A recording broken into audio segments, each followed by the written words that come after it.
effectivement, je suis microbiologiste au CHU de Nîmes et une de nos particularités, c'est de s'intéresser à ces plaies. Donc aujourd'hui, je vais essayer de vous faire un petit peu le résumé de... Voilà, c'est parti. Donc vous montrer un petit peu tous les travaux de recherche que l'on mène.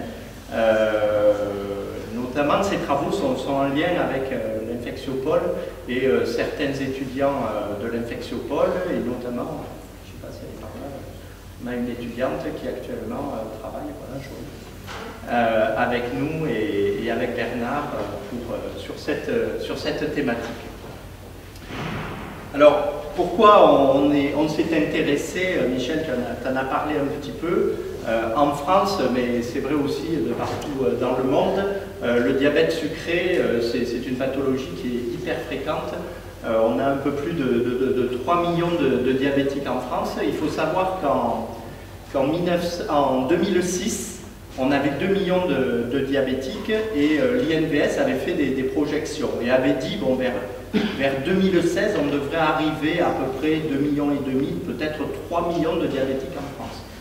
En 2013, puisque ça, ce sont des chiffres de 2013, on était déjà à 3,5 millions. Donc c'est vraiment une pathologie qui est hyper fréquente et on estime qu'il y a à peu près entre 400 et 500 000 personnes qui s'ignorent diabétiques en France. Donc on pourrait encore majorer ce chiffre. Évidemment, derrière, ça a des coûts. Ça a des coûts d'hospitalisation, ça a des coûts pour la société d'avoir un diabète. Et parmi les complications les plus fréquentes qu'ont les patients diabétiques, il y a cette problématique que l'on appelle le pied diabétique. Alors c'est vrai que souvent, quand on pense diabète, on pense problème au niveau de la vision, on pense problème rénal. Eh bien, sachez que cette problématique de pied diabétique, c'est une des principales complications que l'on retrouve chez ces patients. Et on estime qu'il y a entre 15 et 25% des diabétiques qui, au cours de leur vie, vont présenter, à un moment donné de leur vie, cette problématique de pied diabétique, donc un mal perforant plantaire. Et à partir du moment où un diabétique présente ces pathologies, vous voyez que les taux d'hospitalisation sont considérablement augmentés. Alors on pourrait se poser la question, pourquoi les diabétiques font-ils des plaies au niveau du pied?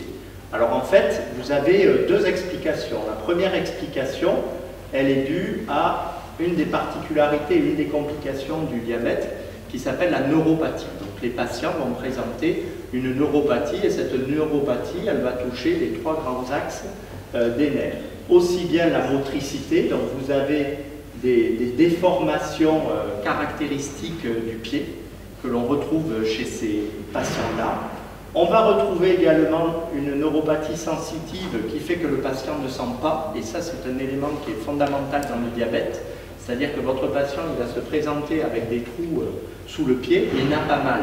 Et un patient qui n'a pas mal, il ne vient pas voir le médecin. Et quand il vient voir le médecin, en général c'est qu'il a mal.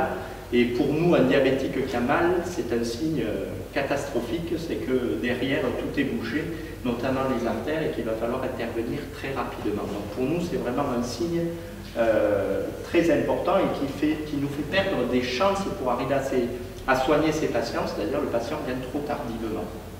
Et enfin, le dernier point, c'est la neuropathie végétative. En fait, cette neuropathie entraîne des hypersudations, des transpirations anormales du pied, et évidemment un pied qui est déjà cloisonné dans une chaussure qui a une hypersudation, plus les frottements, imaginez toute la journée notre pied est en frottement avec la chaussette et la chaussure, et bien ça va créer des lésions et donc des microtraumatismes locaux. On va additionner à cela la deuxième très grande complication du diabète qui est l'artériopathie. Ces patients ont les artères qui sont bouchées ou au moins obstruées. Donc les artères, ça amène le sang. Le sang, c'est l'oxygène, c'est ce qui permet à vos tissus de vivre. Si vous avez des artériopathies, eh bien vos tissus sont mal vascularisés. Il est clair que lorsqu'on se retrouve au bout du pied, on est plus loin du cœur, et donc du fait de ces artères bouchées, eh bien, on a une moindre oxygénation tissulaire, Lorsqu'on a une moindre oxygénation tissulaire, on va avoir de l'ischémie, on va avoir des tissus qui sont lésés, et comme en plus on a des microtraumatismes en permanence, eh bien, petit à petit, les trous vont se former au niveau du pied, et bon, va se constituer le mal perforant plantaire, ou ces ulcères que vous voyez ici. Une fois que ces ulcères sont ouverts, on va le revoir, eh bien, évidemment, c'est la porte ouverte à toutes les infections et à toute la problématique du pied diabétique. Alors, si on prend quelques chiffres, vous voyez qu'à partir d'un patient, je vous rappelle, un quart des patients à peu près, au cours de leur vie, vont faire un mal perforant plantaire. Eh bien, vous voyez que derrière, le facteur de surmortalité est incroyablement élevé. Le risque de décès est multiplié par 2,5 par rapport à un patient qui ne présente pas ces pieds diabétiques. Et puis, également, ce qui nous pourrit la vie, c'est qu'à partir du moment où votre patient va présenter cette plaie, le risque de récidive, donc que le patient refasse d'autres plaies, il est de 70% dans les 5 ans. Donc quasiment, vous êtes à peu près sûr que votre patient, il va présenter d'autres plaies qu'il va vous falloir gérer. Et puis, voilà, à peu près les estimations que l'on a à partir du moment où votre plaie s'est ouverte, à partir du moment où le microtraumatisme s'est créé, eh bien on estime que vous voyez au moins la moitié de ces plaies, au moins, mais en général beaucoup plus, vont s'infecter. Alors finalement, on pourrait se dire, mais pourquoi le diabétique fait-il plus d'infections? Alors déjà, vous avez vu qu'il y avait ces ouvertures, du moment qu'il y a une ouverture, ben, les bactéries vont en profiter, mais il y a aussi le diabète qui a un rôle sur ces infections, puisqu'on sait que l'hyperglycémie va avoir un rôle négatif sur le chimiotactisme. Dès que vous avez un site infectieux dans votre organisme, en permanence, vous allez avoir un recrutement, notamment de vos macrophages, notamment de vos polynucléaires neutrophiles, qui vont arriver sur le site de l'infection pour vous défendre et pour éviter que, évidemment, cette infection ne s'étende. Eh bien, là, lorsque vous êtes chez un patient diabétique, ce chimiotactisme, il se fait beaucoup moins bien, beaucoup moins efficacement, ce qui fait que vos polynucléaires ou vos macrophages arriveront, mais en retard, sur le site de l'infection. Lorsqu'on regarde la phagocytose, on sait également que le diabète a un impact sur la phagocytose. Mais également, on sait que les diabétiques, certains d'entre eux ont des problèmes de dénutrition, ont des problèmes d'hydratation, ont des modifications du pH sanguin qui vont retentir sur cette phagocytose. La phagocytose, si elle n'est pas optimale, eh bien les bactéries, elles en profitent pour pouvoir se développer, se multiplier, donc plus facilement faire des infections. Enfin, ce que l'on sait également, c'est tout ce qui est bactéricidie des polynucléaires. L'hyperglycémie va la modifier et va la réduire. Et on sait évidemment que l'ischémie tissulaire va participer à la mauvaise action des phagocytes et des polynucléaires, puisqu'on a les artères bouchées. Obligatoirement, vos macrophages, enfin vos monocytes qui deviendront des macrophages et vos polynucléaires neutrophiles n'arriveront pas à temps au niveau du site d'infection. Enfin, au niveau de l'immunité cellulaire, au niveau de vos lymphocytes, on sait également que le diabète peut avoir, l'hyperglycémie peut avoir un retentissement sur cette immunité cellulaire avec des lymphocytes T un petit peu moins efficaces que lorsqu'on n'a pas de diabète. Donc vous voyez, c'est multifactoriel, le diabète agit à peu près sur tout ce qui nous permet de nous défendre contre les infections. C'est pour ça que les diabétiques font plus d'infections, et ça on le voit souvent en routine hospitalière. Et classiquement, je vous ai mis ici à peu près les différentes infections que l'on retrouve un petit peu plus fréquemment chez les patients diabétiques, essentiellement les infections urinaires. On suit souvent les diabétiques et on leur fait faire des ECBU pour être sûr qu'ils ne présentent pas d'infection urinaire. On retrouve des vaginites chez les femmes et des balanites chez les hommes. Et enfin, souvent, très souvent, la problématique des infections cutanées et notamment des plaies chroniques, ce qui nous intéresse aujourd'hui. Donc, 40 à 80% d'infections chez ces patients diabétiques. Les chiffres les plus sombres, vous les avez maintenant. À partir du moment où ces patients viennent se présenter avec leurs problématiques de pied diabétique, je vous ai dit tout à l'heure, ils ont pas mal. Donc quand ils viennent nous voir, souvent, c'est un peu tardif. Et derrière, on n'a pas beaucoup d'autres solutions que de proposer l'amputation. Chez le diabétique, par rapport à la population normale, il y a 155 fois plus de risques de faire une amputation. Lorsqu'on regarde les amputations, les chiffres sont rares. Pas beaucoup de communication sur les amputations du pied diabétique. Les derniers que j'ai, c'est 2007. En France, les chiffres en France, c'est 13 000 amputations. 13 000 amputations, dont un tiers qui sont situées au niveau du genou. Donc ce n'est pas juste un petit orteil qu'on coupe, c'est des amputations délavantes pour le patient qui derrière vont demander un réappareillage et demander énormément de mesures. Au niveau du pronostic, à partir du moment où on a amputé un patient, ben, le pronostic il est très sombre. On sait qu'on va réamputer 1 sur 2 dans les 5 ans qui suivent. Et au niveau de la survie, vous voyez 58% des patients vont survivre dans les 5 ans. Donc si 58% survivent dans les 5 ans, ça veut dire qu'il y en a 42% qui vont décéder. Donc c'est des chiffres alarmants, évidemment, et nous, depuis plusieurs années, on a essayé d'organiser aussi bien au niveau de l'hôpital qu'au niveau scientifique, au niveau de notre unité de recherche, une prise en charge globale de ces patients. D'abord en essayant, face à cette fatalité, de l'éviter, donc de soigner mieux ces patients et de faire une prise en charge multidisciplinaire, et puis également d'anticiper cela en essayant de prévenir toute cette pathologie. Alors en maladie infectieuse, ce qui nous embête le plus, ce qui est le cauchemar de l'infectiologue et du bactériologiste quand il se retrouve face à ces plaies chroniques, c'est qu'est-ce que je fais de toutes ces bactéries qui poussent sur mes boîtes. Les techniciens ou techniciennes de labo, en général, détestent la paillasse pied diabétique parce que ça pousse partout. Nous, biologistes, on se retrouve là, on essaie de faire un peu de tri, à dire oh, tu nous sors ça, ça tu le mets de côté.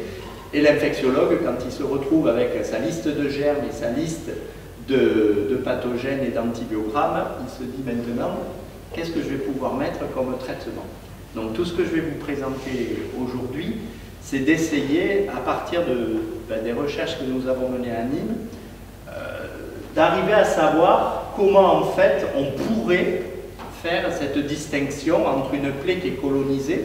Je vous rappelle que vous avez des bactéries sur votre peau, donc le fait d'avoir une brèche cutanée, les bactéries vont aller sur cette brèche cutanée, c'est normal, c'est physiologique, et ça fait partie de ce qu'on appelle la colonisation. Et toutes ces bactéries qui sont présentes sur le revêtement cutané, la plupart du temps, c'est des bactéries commensales qui n'agressent pas l'hôte et qui même peuvent, pour certaines, protéger l'hôte et protéger la plaie. Et de l'autre côté, eh bien, vous avez l'infection, vous avez donc toutes ces bactéries qui, elles, vont profiter de cette brèche cutanée pour s'engouffrer, pour entraîner une infection et pour essayer de tout détruire. Et notamment, leur but, en général, c'est l'os. Ces bactéries-là, elles adorent aller dans l'os, et c'est pour cela, malheureusement, qu'on est obligé de couper et d'amputer ces patients. Alors, pourquoi est-ce que c'est important de faire cette distinction entre colonisation et infection?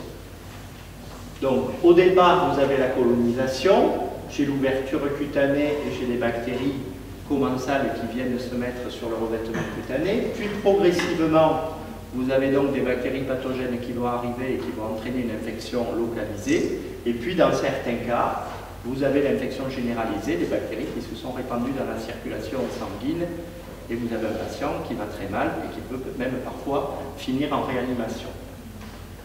Alors, classiquement, nous, normalement, ce qu'on préconise dans nos recommandations, c'est que lorsque votre patient il est colonisé, eh bien surtout, on ne met pas de traitement antibiotique. C'est de la colonisation, c'est physiologique, ça ne sert à rien de mettre un traitement antibiotique. La plaie, il va falloir la gérer, évidemment, il va falloir tout faire pour arriver à faire cicatriser ce patient, et je dirais le traitement d'un patient qui présente une plaie diabétique, ce n'est pas les antibiotiques, c'est ce qu'on appelle la décharge. C'est-à-dire votre patient, il ne faut plus qu'il pose les pieds par terre. Ou alors, s'il pose les pieds par terre, on va lui faire une chaussure adaptée qui va faire qu'à aucun moment, il ne va appuyer sur sa plaie. Donc à partir de là, si vous équilibrez le diabète et si vous empêchez qu'il appuie sur sa plaie, ça doit normalement régresser et ça doit se cicatriser. Donc les antibiotiques sont proscrits dans ce cadre. Par contre, bien évidemment, lorsque vous êtes en phase d'infection, là il va falloir mettre un traitement antibiotique. Première difficulté, quand est-ce qu'on est en phase de colonisation, quand est-ce qu'on est en phase d'infection? Ça, franchement, vous allez voir, c'est pas si simple que ça. Deuxième difficulté dans le pied diabétique, l'os. Quand on se retrouve sur un orteil, l'os il est très vite là. Il y a le revêtement cutané et l'os. Et je vous ai dit tout à l'heure, les bactéries, elles adorent aller dans l'os.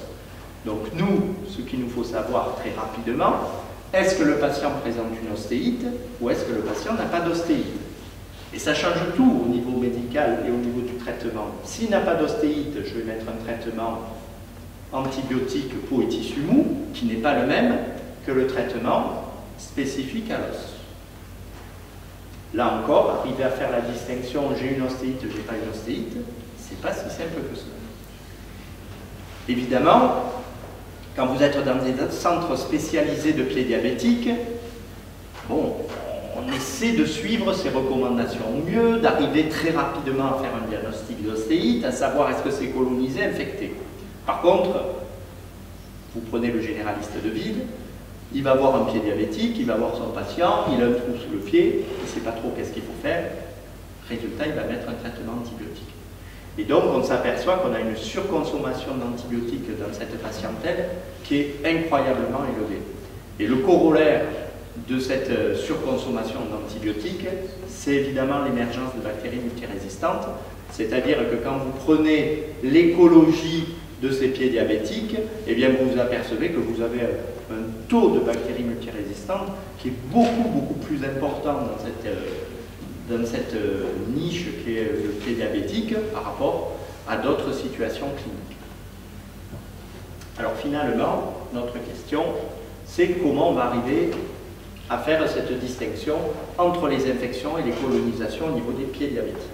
Alors notre première idée, une de nos premières études, ça a été de se dire, on a quand même un arsenal de marqueurs sanguins, on va prendre notre arsenal de marqueurs sanguins, on va prendre des populations différentes de patients diabétiques à différents grades cliniques, on va faire tous les marqueurs qui existent sur le marché et on va bien arriver à trouver quelque chose qui va nous aider à pouvoir faire cette distinction infection-colonisation.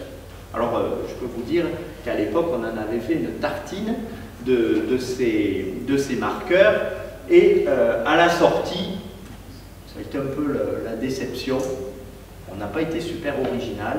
On a retrouvé la CRP qui avait l'air intéressante, comme on le sait à peu près couramment quand on fait de l'infectiologie. La CRP, c'est intéressant, c'est souvent élevé. Quand ça diminue, en général, c'est que ça va un peu mieux. Bon, c'est la même chose ici, donc pas vraiment un scoop. Et puis on avait fait la PCT qui semblait aider aussi au diagnostic et nos statisticiens au CHU m'avaient même calculé une superbe courbe, vous voyez, avec une formule mathématique, avec mon dosage de CRP, mon dosage de PCT, et en fonction de mon résultat, je savais si c'était infecté, colonisé. Bien, ça a fait un beau papier, très bien, on était ravis. Très rapidement, j'ai eu l'administration qui est venue me voir, me dire « Bon, monsieur Lavigne, vous êtes gentil, mais si on fait des PCT à tout le monde, on ne va pas être trop copains. Donc la PCT, il faudra un peu oublier de faire des PCT pour les pieds diabétiques. Et la CRP, bon, ok, on vous fait la CRP, mais vous ne vous baserez que sur la CRP. » Donc finalement, on avait peut-être une première idée, mais c'était quand même pas applicable véritablement en routine. Donc on a décidé d'aller un petit peu plus loin, et le plus loin, bien c'est les conférences internationales, notamment celle du groupe international sur le pied diabétique, et cette conférence internationale a décrété qu'il y avait 4 grades, et qu'on allait se baser sur ces 4 grades pour pouvoir dire qu'un patient est colonisé ou qu'un patient est infecté. Donc ces 4 grades, c'est quoi? Le premier grade, c'est en fait, j'ai un mal perforant plantaire, mais ce mal perforant plantaire, quand je l'examine cliniquement, je n'ai aucun signe d'inflammation locale. C'est pas rouge, c'est pas induré, il n'y a pas d'œdème, j'ai pas du pus quand j'appuie dessus, donc jusqu'à présent, ça, c'est du grade 1, ça veut dire que c'est colonisé. Par contre, dès que j'ai des rougeurs locales qui entourent l'ouverture du pied, que lorsque j'appuie, j'ai du pus qui sort, ou que le tissu sous-cutané semble friable, à ce moment-là, je me retrouve en grade 2. Puis le grade 3, là on est sur des atteintes beaucoup plus profondes au niveau de l'hypoderme. L'os est très fréquemment atteint à ce niveau-là, mais par contre on reste encore à peu près localisé au niveau du pied. Et le grade 4, là par contre l'atteinte est vraiment très profonde et votre patient se retrouve avec 40 degrés, donc un passage sanguin systémique de vos bactéries. Donc l'IWGDF avait proposé cette classification en 2003.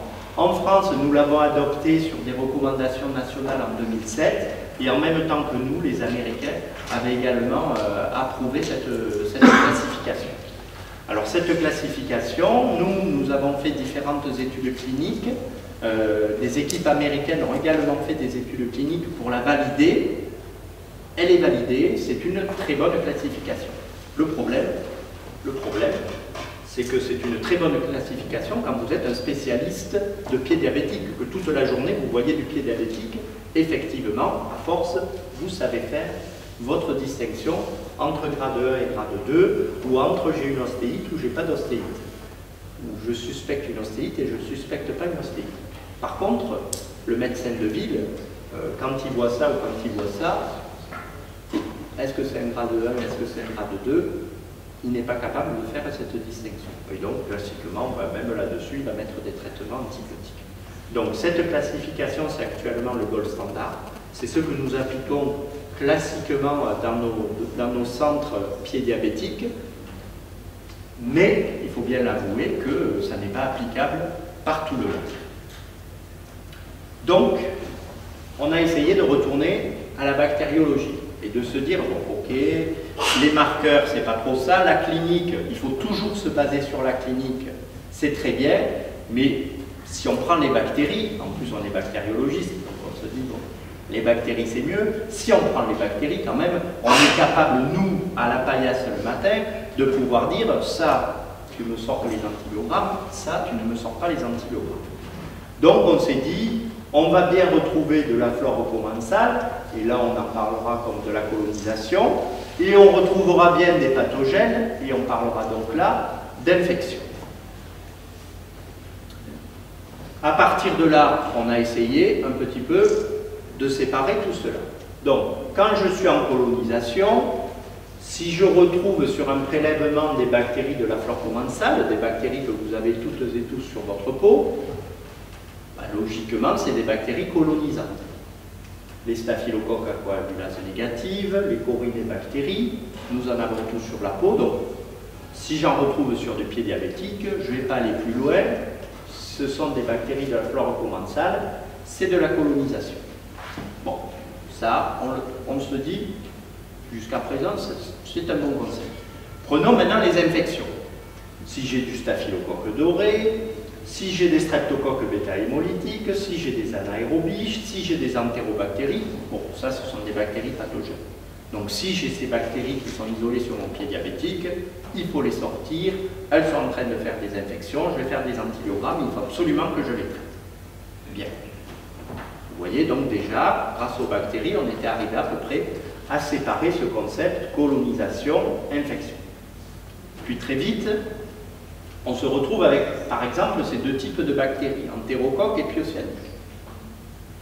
Qu'est-ce qu'on fait de l'entérocoque et du piocyanite? On le met dans l'infection et il faut rendre des antibiogrammes, ou on les met dans la colonisation et on ne fait pas d'antibiogramme. Bon. Globalement, on se dit, bon, c'est quand même du piocyanite. Avoir un piocyanite sur un pied diabétique, c'est pas anecdotique.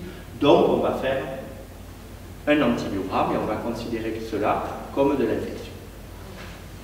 Alors, voilà, ça c'était à peu près ce qu'on avait déterminé, 2007, je ne l'ai pas, oui c'est ça, donc c'est la conférence de consensus, enfin c'était des recommandations à l'époque, je les connais bien, hein, j'étais je les ai écrites.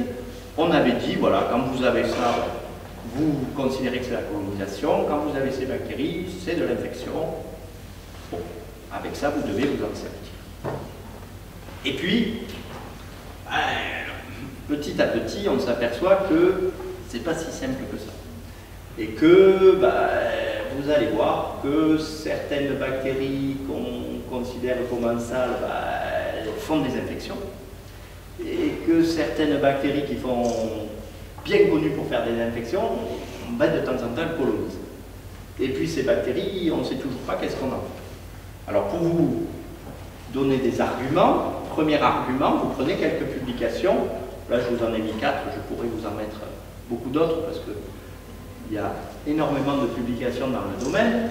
Et donc, vous prenez l'épidémiologie des ostéites du pied diabétique. Donc, lorsqu'on fait une biopsie osseuse, les bactéries qui sont dans l'os de ces patients diabétiques, lesquelles sont-elles? Et là, vous vous apercevez que dans 10 jusqu'à 50%, vous avez les fameux staphylocoques coagulase négatifs. Alors, les staphylocoques coagulase négatifs, je vous ai dit tout à l'heure, ne vous inquiétez pas, ça c'est des bactéries, c'est de la flore commensale. Oui, c'est de la flore commensale, mais enfin, entre 10 et 50% des patients, ils peuvent l'avoir dans l'os et c'est en train de tout détruire. Ah, bon, donc c'est pas si simple que ça. Je ne vous l'ai pas mis ici, peut-être Michel, tu as déjà eu ce genre de choses. Si on prend la deuxième bactérie commensale dont je vous ai parlé tout à l'heure, les corinébactéries, nous on a des magnifiques spondylodicites, endocardites à corinébactéries, à point de départ du pied diabétique. Donc pour une bactérie qui normalement ne fait rien, vous avez un point de départ cutané, elle est capable de s'engouffrer, de passer dans la circulation systémique et derrière d'entraîner des pathologies.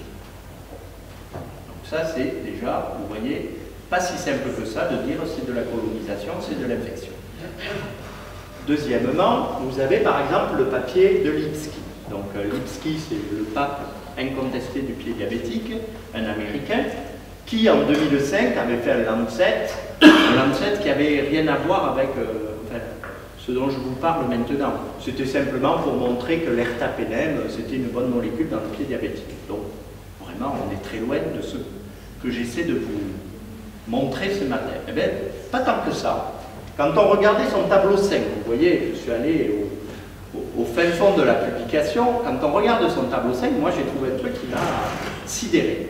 La chose qui me sidère, c'est en fait, là vous avez tous les patients qui ont été traités sous ertapenem, il y en avait 173, et vous avez leur écologie. Qu'est-ce qu'ils avaient sur leurs pieds? Et entre parenthèses, vous avez les taux de succès. Et là, qu'est-ce qu'on voit? Quand vous prenez, par exemple, les pyocyaniques qui sont là, Pseudomonas aeruginosa, eh bien vous apercevez que 83% des personnes qui avaient un pyocyanique traité par ertapenem ont guéri. Juste un problème, l'ertapenem n'a aucune action sur le pyocyanique. On essaie de voir ce qui se passe au niveau des entérocoques. Vous prenez ici les entérocoques et vous apercevez quoi? Quels que soient les entérocoques, à peu près 86% de vos patients qui ont été traités par ertapenem ont guéri. Deuxième problème, l'ertapenem n'a aucune action sur l'entérocoque. Donc à partir de là, et si vous prenez les entérobactéries qui sont vraiment le spectre d'action de votre ertapenem, vous voyez qu'on est à 85% d'efficacité, donc on est dans les mêmes clous que pour le pyocyanique ou pour les entérocoques.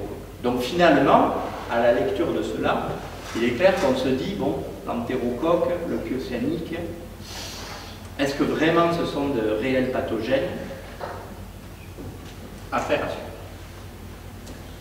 Donc, si on revient à ma question de départ, comment arriver à distinguer les colonisations des infections? Vous voyez qu'entre ces deux-là, si on se base uniquement sur le diagnostic bactériologique et sur les bactéries, ben, ça ne marche pas. Ça ne marche pas. Des bactéries commensales peuvent être pathogènes, des bactéries pathogènes peuvent être commensales, ça on le reverra tout à l'heure. En tout cas, par exemple, pour le pyocyanique ou l'entérocoque, se comporterait plutôt comme du commensal. Alors, à partir de là, on a essayé de comprendre un petit peu mieux qu'est-ce qui se passait au niveau de ces plaies diabétiques, et notamment comment ces bactéries étaient organisées. Et puis, également, on s'est dit, bon, il doit y avoir des organisations particulières, et puis peut-être que finalement, en microbiologie, on le sait, il y a des techniques nouvelles qui arrivent, et finalement, sur nos boîtes, on n'est pas capable de voir tout ce qui se passe dans ces plaies diabétiques. Donc, la première idée qu'on a essayé de chercher, c'était de voir l'organisation en biofilm. Donc, bon, ça, vous connaissez par cœur ces concepts de biofilm, de bactéries migrantes qui viennent s'attacher à un support et puis qui se développent. En travaillant sur ces pieds diabétiques, eh bien, en fait, on s'est aperçu que dans le pied diabétique, le pied, ben, c'est un biofilm. Et un biofilm qu'on appelle souvent un biofilm pathologique. En fait, au niveau de vos pieds diabétiques, eh bien, il y a une organisation. Il y a une organisation qui semble ne pas être si aléatoire que ça. Les bactéries ne sont pas retrouvées de ci, de là, mais sont bien organisées, bien structurées. Et là est né le concept des FEP, ou en français c'est les pathogroupes, hein, ou en anglais Functionally Equivalent Pathogroupes.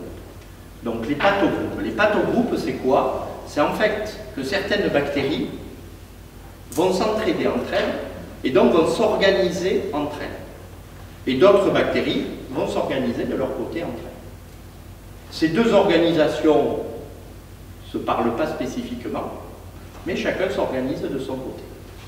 Alors au niveau de ces pathogroupes, donc on s'est rendu compte de ces synergies symbioses, on sait qu'à l'intérieur il y a des partages de nutriments, évidemment du moment que c'est du biofilm, résistance aux antibiotiques, et on a essayé de voir quelles bactéries pouvaient céder ou quelles bactéries ne cédaient pas. Alors par exemple, dans les concepts qui ont été démontrés, maintenant on sait que les corinébactéries, vous savez, ces bactéries qu'on a tous sur la peau, les corinébactéries, en fait, elles adorent les anaérobies. C'est des copines des anaérobies.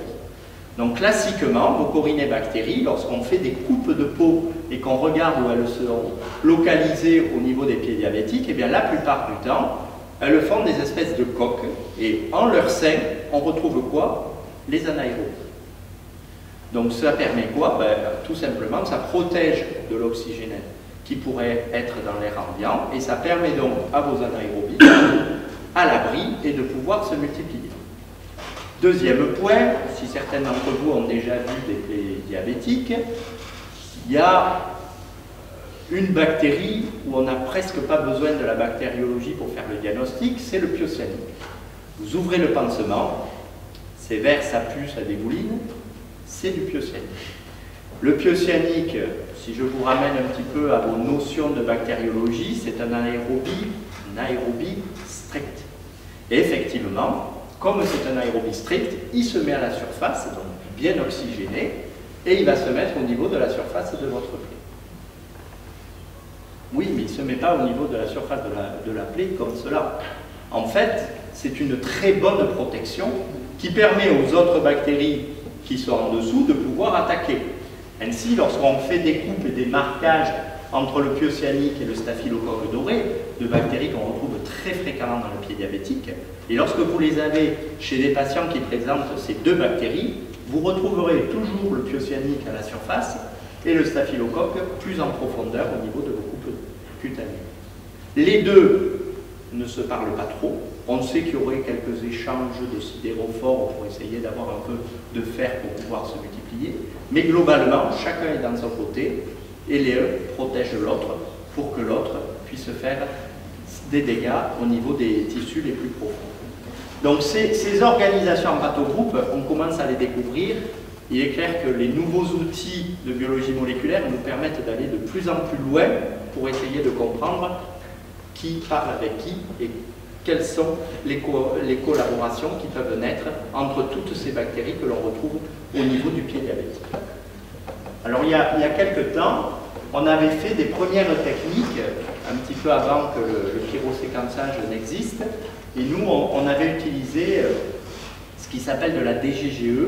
Donc la DGGE, c'est vous prenez un prélèvement, vous faites une extraction, vous faites des PCR 16S, c'est-à-dire des PCR universels pour amplifier à peu près toutes vos bactéries, et ensuite vous les faites migrer cela dans des gels dénaturants. Et chaque bande que vous voyez apparaître correspond en fait à une bactérie. Donc nous, on avait fait une cartographie, toutes ces bandes qui apparaissaient, on les a découpées, on les a séquencées, et ça nous permettait de nous faire une sorte d'échelle, d'abac, en disant, ben, quand j'ai cette bande-là, c'est un staphylocoque doré, quand j'ai cette bande-là, c'est un staphylocoque epidermidis, etc., etc.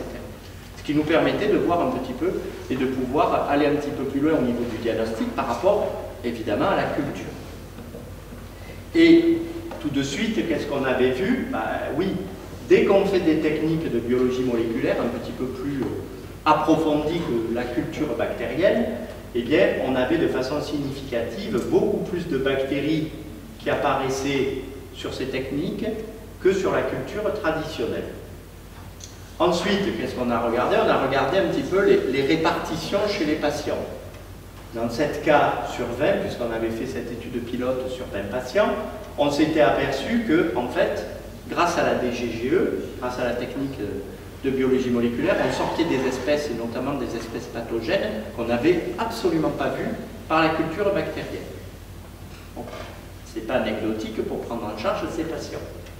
Et dans 5 cas, on avait au moins une espèce pathogène supplémentaire, c'est-à-dire que la culture avait sorti un pathogène, mais grâce à la DGGE, on avait sorti ce même pathogène plus un autre. Or, là encore, lorsque vous mettez en place votre traitement antibiotique, si on bourra un staphylocoque doré, ce n'est pas la même chose si on bourra un staphylocoque doré, une entérobactérie.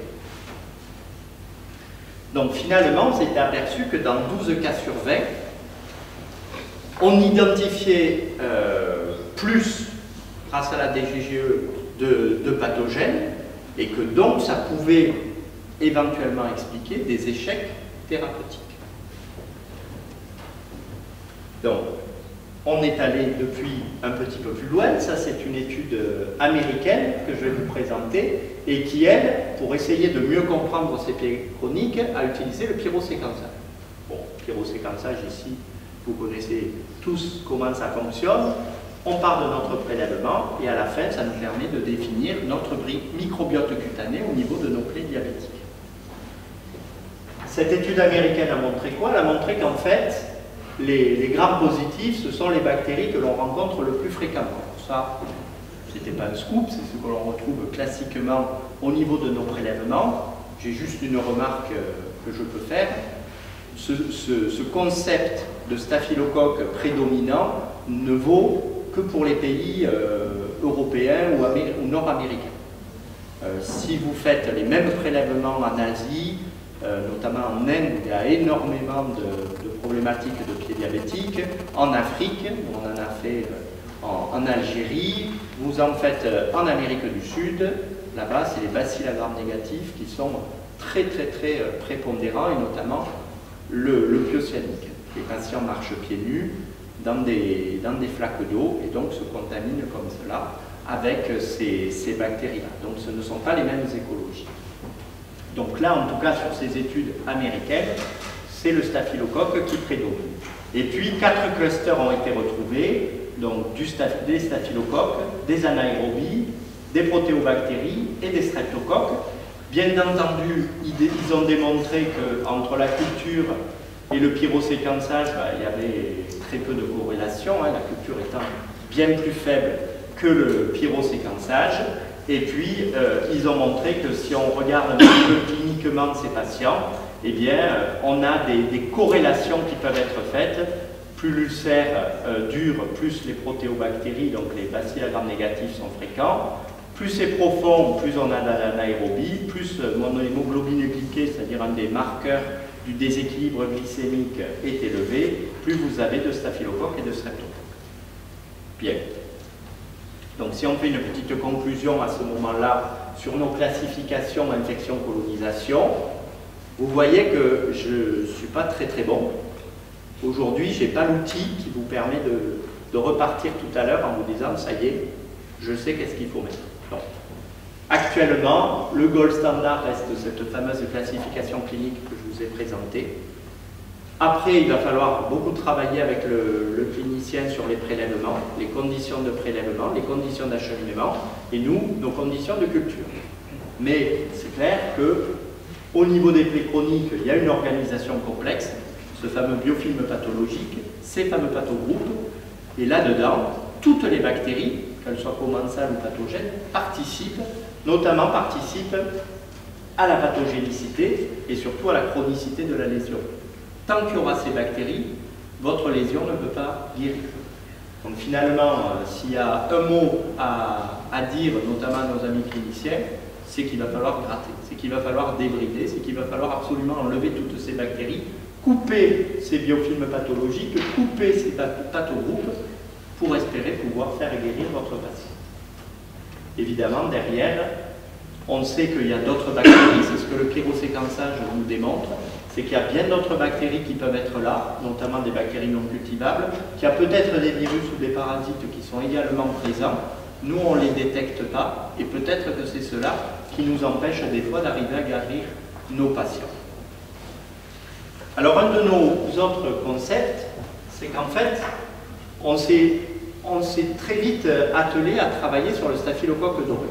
Vous avez compris qu'on n'a pas d'outil qui nous permet de dire c'est infecté, c'est colonisé. Donc on s'est dit, ben tiens, on va travailler sur la bactérie en France, ou en Europe, on va dire, qui est la plus fréquente dans cette pathologie. On va essayer de voir si là-dedans, il y a quelque chose qui peut nous aider pour faire la distinction entre colonisation et infection. Donc la première étude, elle date maintenant, c'était en 2005-2006, où on avait pris sur Nîmes 118 patients qui avaient des plaies à staphylocoque doré, monopathogènes, c'est-à-dire qu'en culture on ne trouvait pas d'autres pathogènes classiques, il n'y avait que du staphylocoque doré, et on a analysé ces souches en fonction des fameux 4 grades cliniques que je vous ai présentés tout à l'heure. Alors le premier but a été d'étudier leur virulence. Alors à Nîmes, on a 2 modèles d'étude de la virulence que je vais vous présenter. Le premier modèle, c'est Caenorhabditis elegans. C'est un petit nématode qui vit dans la nature. Et ce petit nématode, il a la particularité d'être hermaphrodite. Et surtout, ce qui est très intéressant, c'est qu'il a un turnover qui est très rapide. Il faut à peu près 3-4 jours pour qu'à partir de votre œuf de départ, vous ayez vos adultes. Et à partir d'un adulte qui va pondre, vous avez à peu près 300 à 350 œufs.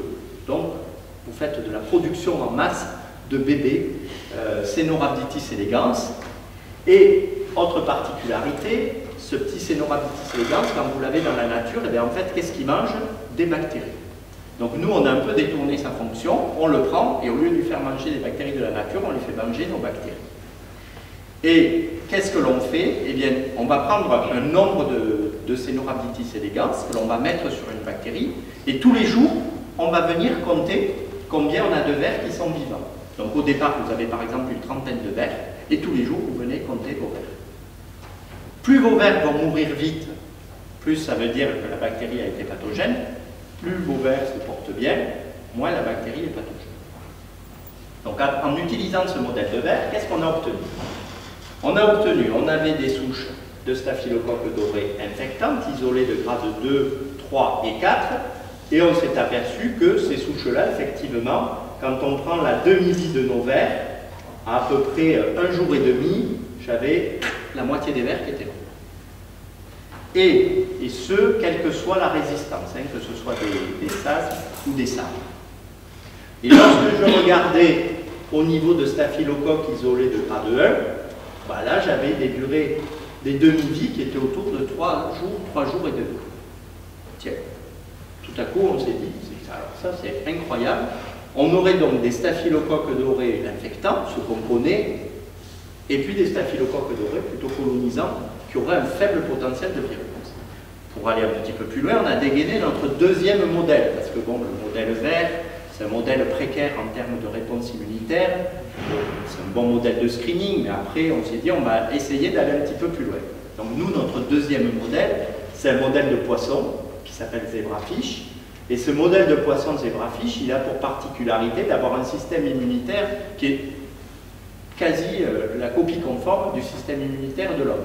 Vous allez retrouver des lymphocytes T, des lymphocytes B, des macrophages, des polynucléaires, des immunoglobulines, des cytokines, du complément, du système HLA. Tout ce que l'on a en réponse immunitaire, ce petit poisson-là, il l'a aussi. Bon, on s'est dit, bah, tiens, on va essayer, on va injecter nos souches dans ce poisson et on verra ce que ça va donner. Classiquement, on prend donc nous des embryons. Ces embryons, on va les micro-injecter, donc on crée comme une bactériémie au niveau d'une zone très précise qui s'appelle le Blood Island, qui est un petit peu, on va dire, le départ de la circulation sanguine chez ce petit embryon. Et puis après, on fait de la courbe de survie, on va regarder nos poissons, comment ils se développent, est-ce qu'ils se développent bien, est-ce qu'ils se développent bien. On fait des sacrifices à différents temps et on va voir si à l'intérieur il y a des bactéries ou il n'y a pas de bactéries, est-ce qu'elles se sont multipliées ou est-ce qu'elles ne se sont pas multipliées. Qu'est-ce qu'on a obtenu? Vous avez ici les courbes de survie. En vert, je vous ai mis les deux souches que nous avions testées à l'époque, qui étaient des souches dites colonisantes, isolées de grade 1, et en rouge, des souches infectantes, isolées de grade 2, 3 ou 4. Qu'est-ce qu'on a vu? Eh bien, mortalité très rapide lorsque je micro-injecte mes souches virulentes, infectantes, et très peu de mortalité lorsque je injecte mes souches infectantes. Là, vous avez des photos, voilà un poisson qui va très très mal, qui est à peu près détruit par les bactéries, alors que là, vous avez un poisson tout à fait normal, un petit embryon qui est en train de se développer. Si on présente les résultats un petit peu différemment, c'est-à-dire que là, on a fait des sacrifices de 5 embryons tous les jours qui ont été injectés, et on fait le décompte des bactéries qu'ils ont à l'intérieur. Là, vous avez la souche infectante, la souche colonisante. Vous voyez que très rapidement, les points noirs, ce sont les poissons qui sont morts et qui ont donc beaucoup de bactéries. On les trouve très rapidement, alors que lorsqu'on est sur des souches colonisantes, vous voyez qu'on a beaucoup moins de points noirs, donc beaucoup moins de poissons qui sont morts, et avec beaucoup moins de bactéries qui sont arrivées à se développer. Là, c'est représenté différemment, mais c'est à peu près la même chose. Souche infectante, on a beaucoup plus de bactéries à l'intérieur du poisson que la souche colonisante. Alors, bon, qu'est-ce qu'on a fait de ce résultat? C'était bien joli, on utilise deux modèles, on montre qu'il y aurait des répartitions différentes. Maintenant, je vous rappelle que pour moi, l'essentiel, c'est de pouvoir aider le clinicien, pouvoir lui dire, ben, ce staphylocoque, il va falloir le traiter, ce staphylocoque, il ne faut pas le traiter, puisqu'apparemment, il y en a un qui est infectant, il y en a un qui est colonisant. Donc à partir de là, on a fait une étude nationale, un PHRC, et on a demandé de recruter toutes les souches de staphylocoque doré, et on a utilisé une biopuce qui est assez intéressante parce qu'elle screen énormément de gènes, et à la sortie, elle nous donne un clone. Donc on s'est dit peut-être, en fait, en utilisant cette puce, on ira un petit peu plus loin. Donc ces puces à ADN, vous avez votre colonie bactérienne, vous faites une extraction, on a des amplifications qui sont des amplifications linéaires, on fait un petit marquage et ensuite ça vient s'hybrider sur notre puce, et puis vous faites tomber le marquage, marqué, et on a un petit lecteur qui nous permet ensuite de screener nos gènes. Donc voilà l'image que le lecteur va détecter. Vous avez toujours des témoins de position, vous avez des contrôles positifs et des contrôles négatifs qui doivent être en permanence présents. Et puis après, chaque gène qui est détecté est toujours en duplicate, et il faut que le duplicate soit positif pour considérer que le gène est positif. Évidemment, quand les gènes sont absents, vous n'avez pas ça. Alors qu'est-ce que l'on a eu? À peu près 200 patients ont été inclus, de différents grades cliniques, et donc on s'est d'abord intéressé aux fameux marqueurs de clone. Et là, tout de suite, ce qu'on a vu, c'est que 60% des patients qui avaient une souche de staphylocoque doré colonisante étaient de ce clone, en fait de ces deux clones CC8, CC5. Lorsqu'on regardait les grades 2, 3, 4, eh bien on n'avait que 5% qui avaient ce clone, ces deux clones CC8, CC5. Très bien. Dans le PHRC, ce qu'on avait demandé, c'est de suivre ces grades 1, savoir si ces patients allaient guérir ou n'allaient pas guérir. Donc, on a suivi ces patients, on s'est aperçu que très rapidement, on a 24 patients qui ont cicatrisé. Voilà. Ils avaient une plaie, ils ont suivi les recommandations, tout a guéri. Et lorsqu'on a regardé les souches de staphylocoque qu'ils avaient au départ, on s'est aperçu que 80% appartenaient à ce fameux clone CC8, CC5. Bon. On a continué, on a regardé ceux qui avaient une évolution favorable. L'évolution favorable, ça veut dire quoi? Ça veut dire qu'à un mois, ces patients n'ont pas fermé leur plaie. Ils avaient toujours une plaie. Donc nous, on a fait réécouvillonner cette plaie, on a retrouvé du staphylocoque au niveau de ces plaies, et ce staphylocoque, dans 90%, appartenait à ce complexe CC8, CC5. Très bien. Et puis, oui, dernier point, on a suivi des patients, et par contre, pour certains d'entre eux, quand on les a revus à un mois, et en général, ils sont venus nous voir plus rapidement, puisque, évidemment, on leur avait dit que si ça n'allait pas bien, il fallait venir nous revoir.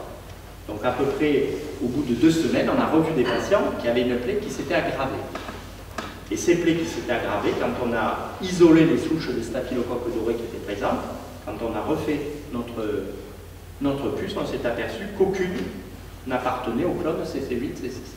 Et quand on est reparti a posteriori dans les dossiers, et qu'on a regardé les puces qu'on avait faites au départ, on s'apercevait que dès le départ, ces patients, aucun ne présentait le clone CC8, CC5. Donc il semblerait que ce clone CC8, CC5 soit plutôt un marqueur prédictif d'une bonne évolution de la plaie. À partir de là, les puces nous donnant énormément de renseignements, on a fait évidemment des analyses statistiques, et sur les différents papiers qui sont cités en bas, on est arrivé à plusieurs marqueurs. Premier marqueur sur les clones, je vous ai dit, CC8, CC5 semblerait être un marqueur plutôt de colonisation. CC45 semblait plutôt un marqueur d'infection. Et le fameux clone ST398, je ne vais pas détailler ce clone, mais actuellement qui est vraiment en train d'émerger en France, ce clone-là est un marqueur de quoi? D'ostéite. Nous, quand on l'a retrouvé, il était toujours lié à une ostéite. Et lorsqu'on regarde au niveau des gènes de virulence, on s'est aperçu qu'un gène qui code pour une capsule était plutôt lié à une colonisation. D'autres gènes, d'hémolysine, de leucocidine ou d'entérotoxine, étaient plutôt liés à de l'infection. Et le gène EDIN, lui, était plutôt lié à des infections généralisées, des bactériennes. À partir de là, donc, on avait un premier modèle à partir de marqueurs qui nous permettait de faire des distinctions infection-colonisation. Pour aller un petit peu plus loin, on s'est dit qu'il faut absolument maintenant savoir les clonalités de nos souches et notamment de notre souche colonisante. Donc on a fait des techniques de carte optique et on s'est aperçu qu'effectivement, vous les avez en vert, nos souches colonisantes formaient un même cluster. Un même cluster qui était très différent de bon nombre de souches infectantes, mais très très proche de certaines de nos souches infectantes. Donc on a voulu aller un petit peu plus loin, analyser ce qui se passait au niveau des cartes optiques, et là au niveau des cartes optiques, on a trouvé une insertion. Une insertion que l'on ne retrouvait que dans les souches colonisantes. On s'est dit, tiens, on va regarder, ouais, toutes les souches colonisantes présentent cette insertion. Par contre, aucune souche infectante ne présentait cette insertion.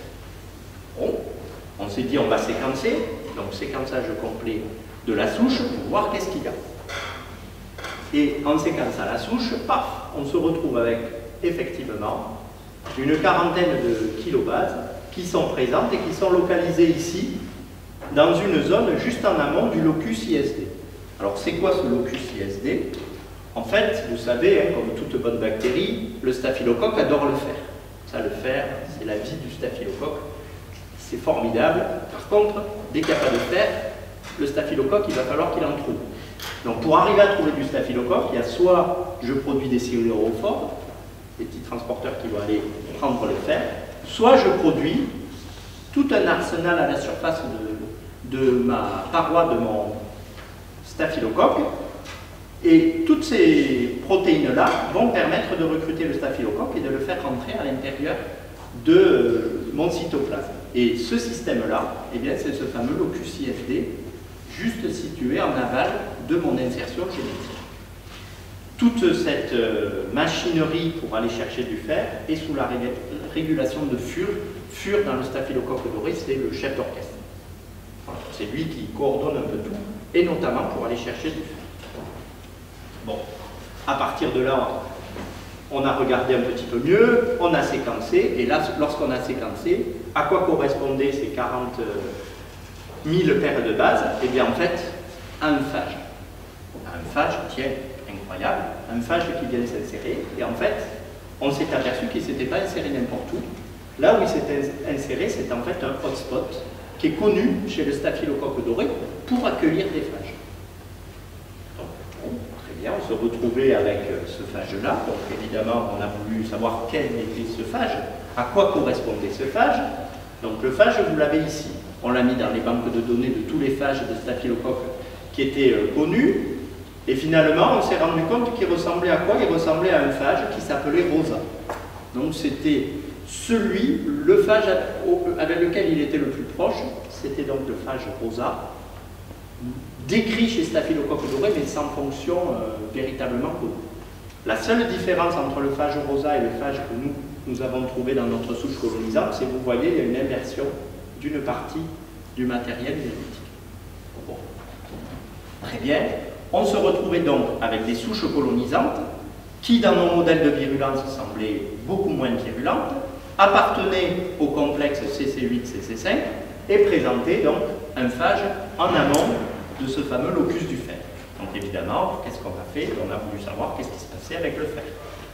Donc en regardant qu'est-ce qui se passe avec le fer, eh bien on a fait pousser nos souches, soit en présence de beaucoup de fer, soit en absence de fer.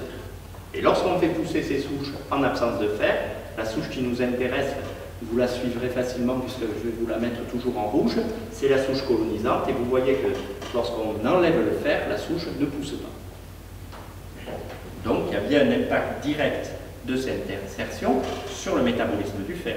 Normalement, vous voyez que toutes les autres souches, même si évidemment quand il y a une absence de fer, ça les stresse, au bout d'un moment, elles arrivent grâce à la machinerie ISD, notamment, et au sidérophore, à récupérer ce fer. Donc à partir de là, on a fait des QRT-PCR avec pour but d'aller voir, donc si on se met sur le génome, je vous rappelle que là on a le phage, vous avez le locus ISD, et donc on a regardé deux gènes très importants, ISDA et ISDB, qui donc participent à cette capture du fer, et qui sont donc sous la dépendance d'une furbox, le fameux régulateur, le fameux chef d'orchestre. Qu'est-ce qui se passe? Eh bien, on s'aperçoit que dans toutes nos souches en absence de fer, eh bien, ISDA, ISDB sont produits et produits en grande quantité. C'est normal, il y a le stress, il n'y a plus de fer, il faut aller chercher le fer. Par contre, lorsqu'on prend ma souche colonisante en rouge, comme vous voyez, il ne se passe quasiment rien. Donc, elle, en absence de fer, ben, elle ne va pas chercher du fer. Bon, on s'est dit, tiens, c'est bizarre, on va quand même regarder le régulateur. Que fait FUR? Normalement, FUR, c'est le chef d'orchestre. Dès qu'il y a une absence du fer, il s'arrête de se produire pour libérer ISDA, ISDB, les autres. Eh bien, comme vous le voyez ici, FUR, dans ma souche colonisante, il continue à être exprimé très fort. Alors que dans toutes les autres souches, il s'est arrêté.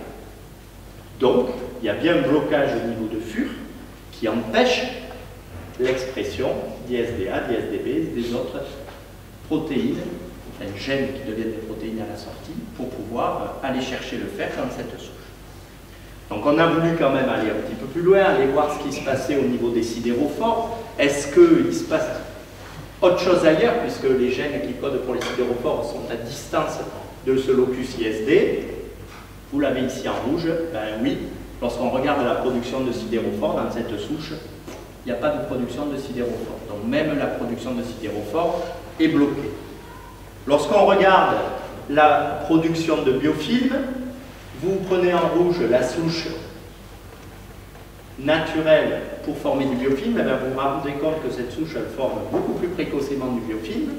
Et lorsque vous la stressez avec du fer, enfin de l'absence de fer, eh bien vous apercevez que cette souche elle ne forme plus du biofilm.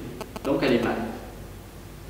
Or le biofilm est sous la dépendance de quoi? De FUR. Donc FUR bloque tout le métabolisme du fer et FUR bloque également la formation de biofilm en absence de fer. Autre modèle pour essayer d'aller un petit peu plus loin que nous avons fait avec nos amis lyonnais, on a pris des ostéoblastes, on a fait des infections avec nos souches colonisantes et infectantes. Ici, vous avez le relargage de LDH, un marqueur d'invasion, et ici, vous avez la multiplication, la réplication à l'intérieur de vos cellules, de vos ostéoblastes, les souches. Donc la MSA 1385 en rouge, tout ce qui est en rouge, c'est toujours le même code, c'est notre souche colonisante. Le reste, c'est nos souches infectantes. On s'aperçoit de quoi? À 24 et 48 heures, de façon très significative, il n'y a pratiquement pas de relargage quand on est avec la souche colonisante par rapport à la souche infectante. Et lorsqu'on regarde à 3 heures, 24 heures et 48 heures, vous voyez qu'il y a une différence très significative au niveau de la réplication intracellulaire. Ça, les souches infectantes se multiplient très bien à l'intérieur de l'ostéoblaste. Par contre, la souche infectante ne peut rien faire. Ce phage, on a essayé de savoir un petit peu plus. Est-ce qu'il s'excise rapidement? Là, c'est un lien avec la clinique. Est-ce que lorsque j'isole cette souche, j'ai des risques qui perdent rapidement son phage? La fréquence d'excision est très très rare. Donc non, apparemment, ce phage, il est là et il est bien installé. Évidemment, on est arrivé à faire un mutant dans lequel on est arrivé à enlever ce phage. Et qu'est-ce qui se passe lorsqu'on enlève ce phage dans cette souche? Eh bien, lorsque vous vous mettez ici en absence de fer, c'est la courbe en rouge en pointillé, vous voyez que le métabolisme de la souche redevient normal. Lorsque vous regardez l'expression des gènes, ici vous avez FUR, la dérégulation a lieu, ici vous avez les différentes ISD, elles recommencent à être produites. Lorsque vous regardez la formation des sidérophores, vous voyez que dès qu'on enlève le phage, les sidérophores recommencent à être produits en absence de fer. Et lorsque vous mettez dans nos deux modèles, Caenorhabditis elegans et zebrafish, vous avez ici, vous retrouvez une virulence tout à fait normale de votre souche lorsque vous lui enlevez ce phage. Donc finalement, on peut se dire, bon, lorsqu'on est dans des conditions normales, FUR, c'est le régulateur, j'ai plus de fer, FUR est bloqué, j'ai une libération de toute la machinerie qui permet d'aller chercher du fer. Quand je me retrouve dans ma souche colonisante, qu'est-ce qui se passe? Cette souche avec ce phage semble produire un facteur qui vient bloquer FUR. Autre hypothèse, j'ai un facteur qui vient bloquer au niveau de là où FUR agit. Donc pour aller plus loin, il fallait savoir si est-ce que c'était une action sur FUR ou est-ce que c'était après, en aval, que la régulation se déroulait. Donc pour cela, nous avons étudié l'expression d'un premier gène qui se trouve régulé par FUR et juste après FUR au niveau de l'opéron, et puis un gène à distance régulé par FUR, et on a regardé un petit peu ce qui se passait en absence de fer dans notre fameuse souche colonisante, ici en noir. Et qu'est-ce qu'on s'est aperçu? Eh bien en fait, ces deux gènes, clac, ils sont bien sous la dépendance de FUR et ils sont bien exprimés en absence de fer. Donc ça veut dire que FUR, il fonctionne. C'est bien ce qu'on avait montré en amont. FUR continue à fonctionner alors qu'on est en absence de fer. Et tous les transcrits qui dépendent de FUR ont bien eu. Et toutes les protéines qui sont produites sous la dépendance de FUR existent bien dans cette souche. Évidemment, on a fait ensuite un chaos de ce FUR dans cette souche colonisante pour voir si j'enlève ce régulateur, qu'est-ce qui se passe. Et à ce moment-là, on retrouve un phénotype à peu près normal, puisque lorsque vous enlevez FUR à une souche de staphylocoque doré, la souche se sent un peu mal. Mais quand même, on est arrivé à avoir tous nos gènes qui retrouvent une expression normale en absence de fer. Voilà où donc on en est à ce jour. Le facteur exact au niveau du phage, j'espère qu'au prochain colloque de l'infectiopole, notre thésarde viendra vous le présenter. On a quelques candidats. On a essayé de voir, avec l'aide du CNR des staphylocoques à Lyon, d'avoir des panels un petit peu représentatifs de tous les staphylocoques que l'on a en infection et en colonisation, pour essayer de voir où cette souche colonisante pouvait se nicher. À ce jour, c'est essentiellement dans les pieds diabétiques qu'on l'a retrouvée, et en tout cas en portage nasal de patients diabétiques, on ne l'a pas retrouvé. Alors évidemment, il nous reste à aller chercher notamment le portage digestif. Les concepts actuels sur le portage semblent dire que lorsqu'on fait des infections, on va dire hautes, c'est plutôt le nez. Quand on fait des infections basses, c'est plutôt au niveau du tube digestif que l'on a des bactéries. Donc il nous reste à aller screener ces zones-là.